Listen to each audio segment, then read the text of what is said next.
Hello friends, आप सभी का द ज्योग्राफी पॉइंट में स्वागत है। आज हम करने वाले हैं भौगोलिक चिंतन के जो महत्वपूर्ण विद्वान हैं उनकी महत्वपूर्ण पुस्तकों के बारे में। तो सबसे पहले होमर है। होमर जो है उनकी पुस्तक है इलियड, ये इलियड है। फिर उसके बाद है ओडिसी, ट्रिनियस। इसकी तीन महत्वपूर्ण पुस्तकें हैं होमर की। पहली है ईडियस, ओडिसी और ट्रिनियस, ठीक है। उसके बाद है हिकेटियस। हिकेटियस की महत्वपूर्ण पुस्तक है जस पिरोडस। इससे नेट में बहुत बार क्वेश्चन पूछा जाता है और ये बहुत महत्वपूर्ण पुस्तक है। उसके बाद में है प्लेटो। प्लेटो की महत्वपूर्ण पुस्तक है रिपब्लिक। प्लेटो की कौन सी पुस्तक है? रिपब्लिक। उसके बाद में है अरस्तु। अरस्तु की है मीटीरियोलॉजी पुस्तक, और इसके अंदर इन्होंने मौसम विज्ञान से संबंधित जानकारी दी है, ठीक है। अरस्तु की पुस्तक कौन सी होगी? मीटीरियोलॉजी पुस्तक होगी। उसके बाद में बात करते हैं एरिस्टोसनीज की। एरिस्टोसनीज की पुस्तक है ज्योग्राफिका। इसी की जैसी एक पुस्तक स्ट्रेबो की है, उसका नाम है ज्योग्राफिया। बहुत बार बच्चों को इसमें कंफ्यूजन हो जाती है कि कौन सी ज्योग्राफिका किसकी है, ज्योग्राफिया किसकी है। तो एरिस्टोसनीज की हमें याद रखना है। ज्योग्राफी का पुस्तक जो है वो एरिस्टोसनीज की है। उसके बाद में है हिपार्कस। हिपार्कस की पुस्तक है क्लाइमेटा। अब बात करते हैं पोसिडोनियस की। पोसिडोनियस की महत्वपूर्ण पुस्तक है द ओशियन।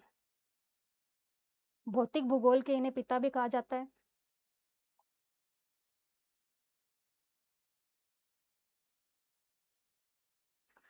अब है स्ट्रेबो। स्ट्रेबो की पुस्तक है ऐतिहासिक इतिवृत्त। सबसे इंपॉर्टेंट इसके 43 पार्ट्स हैं, खंड हैं इसके। उसके बाद भौगोलिक विश्वकोश, इसके ये बहुत इंपॉर्टेंट पुस्तक है, इसके 17 खंड हैं, ठीक है। और स्ट्रेबो की पुस्तक है ज्योग्राफिका, इसके भी 17 खंड हैं। एक बार फिर से देखते हैं स्ट्रेबो की कौन कौन सी पुस्तकें हैं। ऐतिहासिक इतिवृत्त, भौगोलिक विश्वकोश और ज्योग्राफिका। हमें याद रखना है कि ऐतिहासिक इतिवृत्त के 43 खंड हैं, ठीक है, और भौगोलिक विश्वकोश के 17 और ज्योग्राफिया के 17। इसके बाद में है पंपोनियस मेला। इनकी है ब्रह्मांड विज्ञान, जिसे कोस्मोग्राफ बहुत बार नेट में पूछा गया है। और एक इसी की जैसी है डिकारोग्राफिया, और एक है स्काईलैप्स। कौन कौन सी है? एक है कोस्मोग्राफी, डिकारोग्राफिया, और उसके बाद में है स्काईलैप्स। टॉलमी। टॉलमी की पुस्तक है भूगोल ग्रंथ, यानी कि ज्योग्राफी सिंथेटिस। ये बहुत ही इंपॉर्टेंट पुस्तक है और बहुत बार पूछी गई है। एक इनकी महत्वपूर्ण पुस्तक है अल्माजेस्ट। इसी अल्माजेस्ट को अरबी अरबी में अनुवाद किसने किया? अल बतरीक ने, ठीक है। एक टॉलमी की पुस्तक है एनालिमा, एलानिमा। उसके बाद में टॉलमी की पुस्तक है गृहीय परिकल्पना, और है एक है ज्योग्राफिया। इसके 8 खंड हैं। तो ज्योग्राफिया हमने 2 की देखी, एक तो ज्योग्राफिया टॉलमी की है और एक है स्ट्रेबो की, ठीक है। उसके बाद में है प्लिनी। प्लिनी की पुस्तक है प्राकृतिक ऐतिहासिक, हिस्टोरिया नेचुरलिस। इसके 37 खंड हैं। जर्मनी में युद्धों का इतिहास, 20 खंड है इसके। फिर है history of his oven times. History of his oven times किसकी है? प्लिनी की है, और इसके 21 खंड हैं। सभी के खंड इंपॉर्टेंट नहीं है, पर कुछ पुस्तकें हैं जिसके खंड हमें पता होना चाहिए। जैसे हमने ऊपर देखा ऐतिहासिक इतिवृत्त, इसके हमें पता होने चाहिए। भौगोलिक विश्वकोश के हमें पता होने चाहिए, 17 हैं, ठीक है।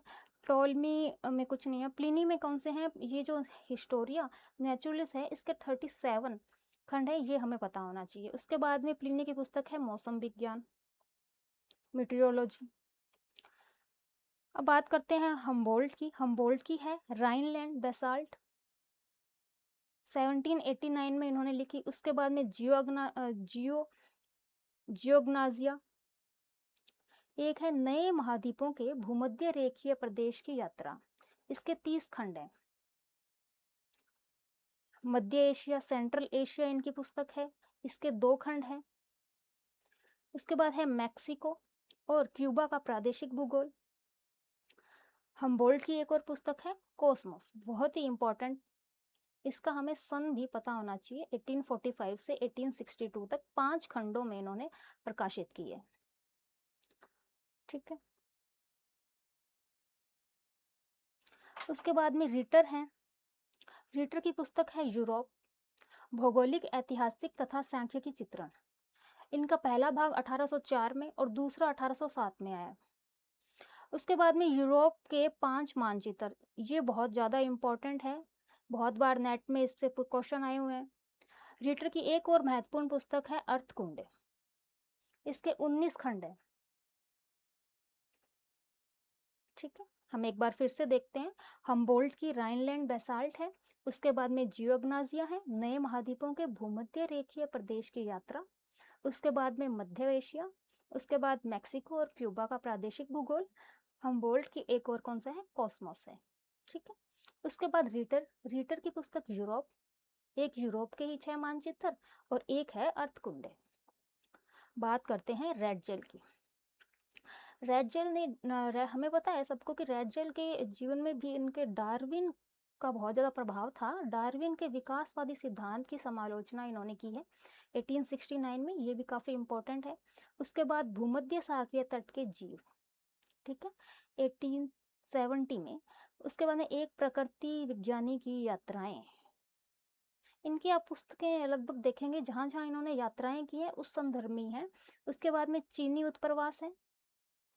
उसके बाद उत्तरी अमेरिका का भौतिक और सांस्कृतिक भूगोल, इसके 2 खंड है 1878 और 1880। मानव भूगोल सबसे इम्पोर्टेंट, सन है 1882 और 1891। एंथ्रोपोजियोग्राफी जिसको हम कहते हैं। मानव जाति का इतिहास, वॉल्कर कुंडे, 1885, 1886, 1888। देखो 1887 नहीं है, 1885 से ही 1886, फिर 1887 नहीं है, 1888 है। उसके बाद है संयुक्त राज्य का राजनीतिक भूगोल, 1893 में। रेड जेल की एक और पुस्तक है राजनीतिक भूगोल, ये भी काफी इंपॉर्टेंट है, 1897 से 1903 तक। जर्मनी का प्रादेशिक भूगोल इन्होंने लिखा। पृथ्वी और जीवन, एक तुलनात्मक अध्ययन, अर्थ एंड लाइफ। ठीक है। फिर उसके बाद है राज्य, व्यापार और युद्ध का भूगोल। एक बार फिर से रेड जेल की देखते हैं। सबसे पहले डार्विन के विकासवादी सिद्धांत की समालोचना की। उसके बाद भूमध्य सागरीय तट के जीव, एक प्राकृतिक विज्ञान की यात्राएं, फिर चीनी उत्प्रवास। उसके बाद में अमेरिका और भौतिक सांस्कृतिक भूगोल, मानव भूगोल के बारे में। फिर इनके बाद में इनके मानव जाति का इतिहास है। संयुक्त राज्य का राजनीतिक भूगोल है, राजनीतिक भूगोल, जर्मनी का प्रादेशिक भूगोल, पृथ्वी और जीव। उसके बाद में है राज्य, व्यापार और युद्ध का भूगोल। ठीक है। अब बात करते हैं हार्टशॉन की। हार्टशॉन की 2 ही पुस्तकें हैं, द नेचर ऑफ ज्योग्राफी, दूसरी है perspective on the nature of geography. दोनों में 20 साल का डिफरेंस है, 1939 में लिखी, फिर उसके बाद में 1959 में लिखी। ठीक है। उसके बाद है हटिंगटन की है पुस्तक द पल्स ऑफ एशिया, 1907 में। ठीक है। इनकी पुस्तकों को इंग्लिश में देखें तो ज़्यादा फायदा है। The pulse of Asia. उसके बाद में सिविलाइजेशन एंड क्लाइमेट, 1915 में। उसके बाद में है फिलिस्तीन और इसका रूपांतरण। ठीक है।